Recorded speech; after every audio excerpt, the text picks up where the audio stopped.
अस्सलाम वालेकुम guys, welcome back. मैं हूं आपका इंस्ट्रक्टर मुदस्सर। अडोबी इलस्ट्रेटर की आज की इस वीडियो में हम सिलेक्शंस के ऊपर बात करेंगे कि हम अडोबी इलस्ट्रेटर में सिलेक्शंस को किस तरह से यूज़ कर सकते हैं या सिलेक्शन टूल को हम किस तरह से यूज़ कर सकते हैं। तो अगर हम यहाँ पे टूल्स के अंदर आते हैं तो यहाँ पे आपको दो एरोज़ नज़र आ रहे हैं। ये हमारे पास है सिलेक्शन टूल, जबकि ये हमारे पास है डायरेक्ट सिलेक्शन टूल। इसके ऊपर हम आगे चल के फ्यूचर में बात करेंगे, अभी मैं इसके ऊपर बात नहीं करूँगा। आज हम सिर्फ सिलेक्शन के ऊपर बात करेंगे। तो ये हमारे पास है सिलेक्शन टूल। जिस तरह हमने अडोबी फोटोशॉप के अंदर देखा था, हमारे पास मूव टूल होता है और मूव टूल से हम क्या करते थे कि हम किसी भी चीज़ को मूव कर लेते थे, रोटेट कर लेते थे, उसको ट्रांसफॉर्म कर लेते थे। तो सेम चीज़ आप इसकी मदद से भी यहाँ पे कर सकते हो। अगर आपने मूव टूल वाली वीडियो नहीं देखी जो कि अडोबी फोटोशॉप की है, तो उसका जो लिंक है आपको ऊपर आई बटन में मिल जाएगा, आप उस वीडियो को वहाँ पर क्लिक करके देख सकते हो। अब अगर आप यहाँ पे आते हो तो यहाँ पे हमारे पास है सिलेक्शन टूल और इसकी शॉर्टकट की है वी, जैसा कि फोटोशॉप के अंदर थी वी। तो अब आप जिसको भी सिलेक्ट करना चाह रहे हो, आप सिंपल उसके ऊपर क्लिक करोगे तो आपका वो जो ऑब्जेक्ट होगा वो सिलेक्ट हो जाएगा। और यहाँ पे आपको एक बाउंडिंग बॉक्स नज़र आ रहा है, जिसका मतलब है कि आपका ये जो ऑब्जेक्ट है ये सिलेक्ट हो चुका है। अगर मैं इसके ऊपर क्लिक करूँगा तो यहाँ पर भी आपको उसी तरह का बाउंडिंग बॉक्स नज़र आएगा। आप जिस भी चीज़ के ऊपर क्लिक करोगे आपको इसी तरह का जो बाउंडिंग बॉक्स है वो देखने को मिलेगा। अगर आप एक वक्त पे मल्टीपल चीज़ों को सिलेक्ट करना चाह रहे हो तो उसके लिए आप क्या करोगे, आप शिफ्ट की को प्रेस कर सकते हो। देखिए, अगर मैंने इसको सेलेक्ट किया, मुझे रैंडमली अब सेलेक्ट करना है, तो मैं इसको सेलेक्ट करना चाह रहा हूँ तो मैं शिफ्ट प्रेस करूँगा और इसके ऊपर क्लिक करूँगा। अच्छा, यहाँ पे आप कंट्रोल प्रेस नहीं करोगे, कंट्रोल अलग चीज़ के लिए यहाँ पे यूज़ होगा। तो यहाँ पे आपने शिफ्ट की को प्रेस करके मल्टीपल चीज़ों को या रैंडमली चीज़ों को अगर सेलेक्ट करना है तो आप शिफ्ट की का यूज़ करोगे। तो अगर मुझे सिलेक्ट करना है, मैंने इसको सिलेक्ट किया, मैं इसको सिलेक्ट कर लेता हूँ, फिर इसको, फिर इसको, फिर इसको।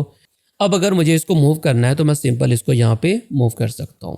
अब हम एक ऑब्जेक्ट को यहाँ पे सिलेक्ट करते हैं और यहाँ पे अगर आप आते हो तो यहाँ पे आपके पास आ गया इसको रीसाइज करने का, मतलब इसका नाम सिलेक्शन है लेकिन इसकी मदद से आप ट्रांसफॉर्मेशन भी कर सकते हो। अगर हम इसको मूव करना चाहें तो ये भी ट्रांसफॉर्म में आ रहा है।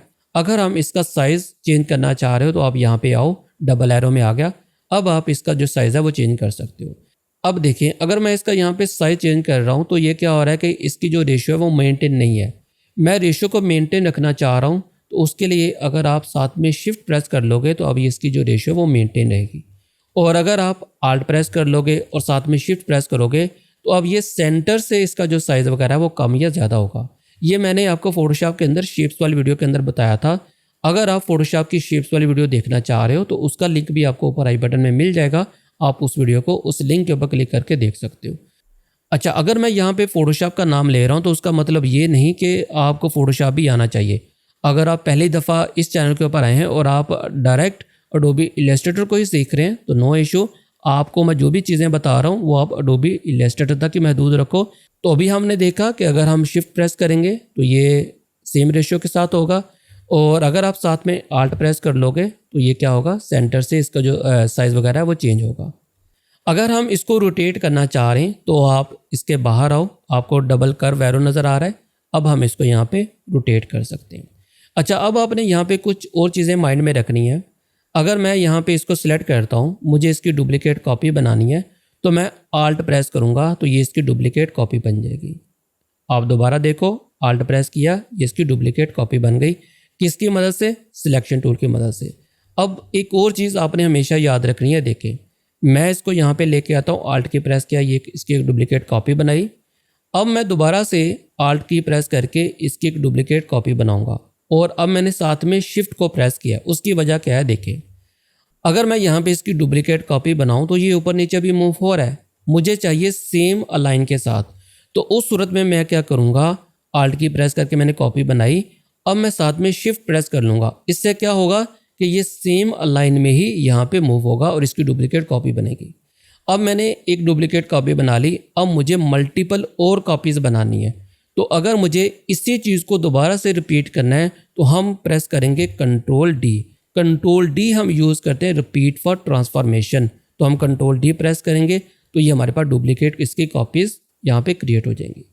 अब हम दोबारा से देखते हैं कि अगर हम इसको डिलीट कर दें, यहाँ पे हमें ये नहीं चाहिए, हम इसको यहाँ पे डेल कर देते हैं। हम रोटेशन के ऊपर वापस आते हैं। मैं यहाँ पे रोटेशन के ऊपर आया, अगर इसको मैं यहाँ पे सिलेक्ट करूँ और मैं इसको रोटेट करूँ यहाँ पे, आप देखें आपको एक साथ में छोटी सी फ्लोटिंग विंडो नज़र आ रही होगी, जिसके अंदर जितने डिग्री मैं इसको रोटेट कर रहा हूँ वो वैल्यू आपको नज़र आ रही है। आप इसको स्नैप करना चाह रहे हो तो उसके लिए अगर आप शिफ्ट प्रेस करोगे, अब ये क्या होगा, 45 डिग्री के ऊपर यहाँ पे ये स्नैप होगा। 45 डिग्री के ऊपर इसने मूव किया, 45 45 45। तो इस तरह आप शिफ्ट प्रेस करके 45 डिग्री के ऊपर आप इसको रोटेट वगैरह कर सकते हो। अच्छा, ये तो था कि हमारे पास ट्रांसफॉर्मेशन से रिलेटेड ऑप्शंस। अगर मैं इसको यहाँ पे डेल कर दूँ, मुझे नहीं चाहिए।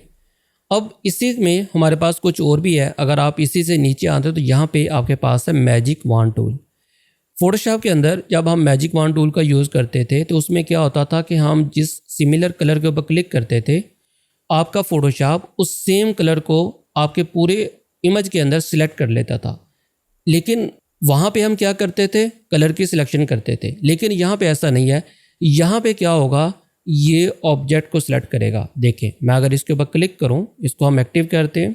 अब अगर हम यहाँ पे किसी भी ऑब्जेक्ट के ऊपर क्लिक करेंगे तो ये क्या करेगा, उस कलर से सिमिलर जो भी कलर होंगे उन तमाम ऑब्जेक्ट्स को सिलेक्ट कर लेगा, या उन शेप्स को सिलेक्ट कर लेगा। अब देखें यहाँ पे ये हमारे पास जितने भी ग्रीन थे ये सारे सिलेक्ट हो गए। मैं दोबारा से क्लिक करता हूँ, मैंने क्लिक किया, सब आपके जो ग्रीन है वो यहाँ पे सिलेक्ट हो जाएंगे।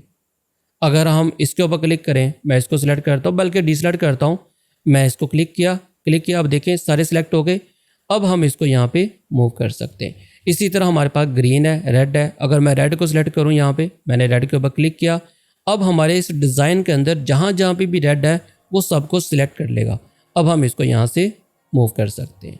तो ये काफ़ी आपको आगे चल के हेल्प करेगा कि अगर आप अपने डिज़ाइन के अंदर एक ही कलर के मुख्तलिफ चीज़ों को सिलेक्ट करना चाह रहे हो तो ये इसकी मदद से आप आसानी के साथ उसको चूज़ कर सकते हो। देखें, अब अगर यहाँ पे हमारे पास ये ब्लू है तो अगर मैं क्लिक करूँगा तो सिर्फ यहाँ पे ब्लू ही सिलेक्ट हुआ। क्यों? क्योंकि यहाँ पे ये एक ही ऑब्जेक्ट है।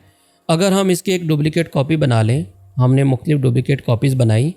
अब अगर हम इसको क्लिक करते हैं और यहाँ पे किसी भी शेप के ऊपर क्लिक करेंगे तो ये उन तमाम शेप्स को सिलेक्ट कर लेगा जिसका जो कलर है ब्लू।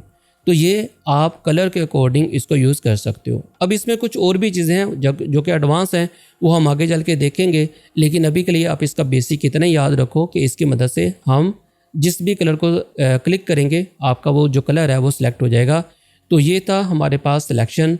आई होप कि आपको सिलेक्शन का जो कंसेप्ट है एडोबी इलस्ट्रेटर के अंदर वो क्लियर हो चुका होगा। मिलते हैं फिर नेक्स्ट वीडियो में, तब तक के लिए अल्लाह हाफिज़।